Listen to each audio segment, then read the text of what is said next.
Ibang level talaga yung sabay-sabay tayo ni Marian Rivera, no? Talagang parang napapa-induct ka, napapa-kending ka. Kending ka. Mr. Po, may kasalanan po akong nagawa. Buntis ako, pero hindi sa boyfriend ko. Gusto ko na sabihin sa kanya, pero natatakot ako. Wala naman akong balak ilihim sa kanya. Hindi ko lang alam kung paano si Tiyempo. Natatakot rin ako, baka masaktan niya ako. Ano ang gagawin ko? From Windy. O, ikaw na. Windy talaga, hindi Wendy. Windy, mahangin ito. Alam mo, te, patanga-tanga ka eh. Kung ako sa'yo, bigla na lang ako maglalaho, magpapaalam na lang ako sa kanya ng parang wala lang. Kasi parang wala na akong mukhang ihaharap sa kanya. Parang ang kapal naman ng mukha ko. Nagpabuntis ako sa iba tapos i-announce ko sa harap niya. Ganon. Pwede bang ano na lang, sulatan ko na lang siya, sabihin ko sa kanya, bye. Oo, kasi may kasalanan ako, na-jaunties ako ng iba. Ganon. Ngayon, kung pupuntahan ka niya, makikipag-usap siya ng maayos, go. Makipag-usap siya ng maayos, higi ka ng tawad, hindi naman tawad. Oh. Pero, kung nararamdaman mo na magiging violente siya, eh hindi naman natin siya masisisi, kailangan mo umiwas. O, di ba? Kesa naman sa magkabugbugan kayo, di ba? Ako siguro ganun ang gagawin ko. Sulatan ko na lang siya, sabihin ko, bye. Oo, kasi nagpa-jaunties ako sa iba. It's so unfair for you. Oo, parang ganon. One na lang. Oo. Ngayon, kung makipag-usap siya na maayos sa'yo, gusto niyang ayusin ang mga bagay-bagay, okay, go, makipag-usap. Pero kung sa tingin mong aawayin ka lang ng bongga, one na, hamon na.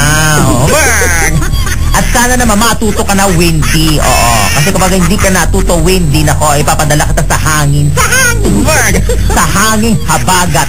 Bilang Windy ang pangalan mo, ha? Patanga-tanga, may boyfriend naman, napapabuntis pa sa iba. Hindi na lang doon sa boyfriend magpabuntis. Nako. Char, bayin mo to. Ano yung dapat wala muna? Kailan naman dapat ibalik ang chorba ni Honey? Dapat wala munang malakas na ulan ngayon para naman ma-enjoy natin ang summer. Tsaka na umulan kapag tapos na ako mag-swimming sa beach. Ay, oo naman, diba? Pangit naman ang summer na jubujula, no? Basta sa beach kayo. O, basa sa ulan, hindi sa basa sa dagat.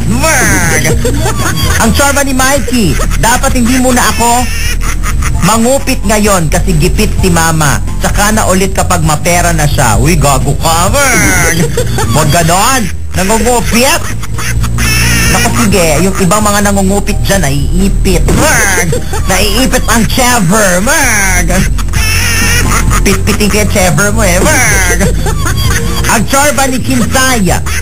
Wala mo na dapat brown out ngayon dahil hindi ko kakayanin ang init kapag walang electric fan. Ay, true. Kaya nga buti nga ngayong winter edition na dito sa booth. Oh,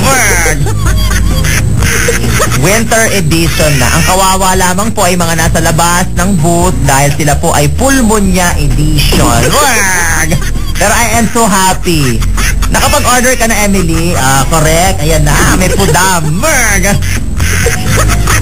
Ang chorba ni Daniel, wala mo na dapat coding ngayon. Baka manganak bigla ang misis ko at mataon na coding ako. Tsaka na lang ibalik ang coding kapag nanganak na ang misis ko. Talaga, aayon sa'yo ang coding.